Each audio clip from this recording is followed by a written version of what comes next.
Today, I'll be modeling and printing a little holder for my LED strip light remote, but the reason why the modeling software looks different is because I actually got Fusion 360 for free because I'm a student, and yeah, so that's really nice. So I'm kind of still learning Fusion 360, but I feel like I got the hang of it pretty good, but I'll check back in when I'm done.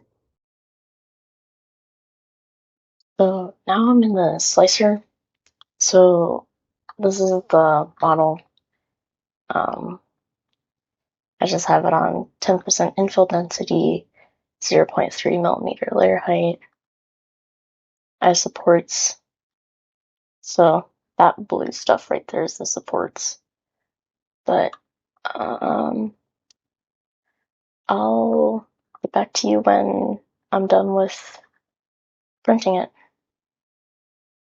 So I finished the print, and right now I actually had to use a heat gun to heat it up because I didn't make the clip large enough.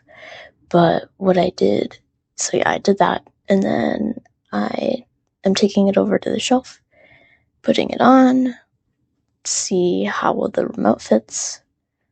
Looks actually pretty good. I'll see you guys in the next one. Bye.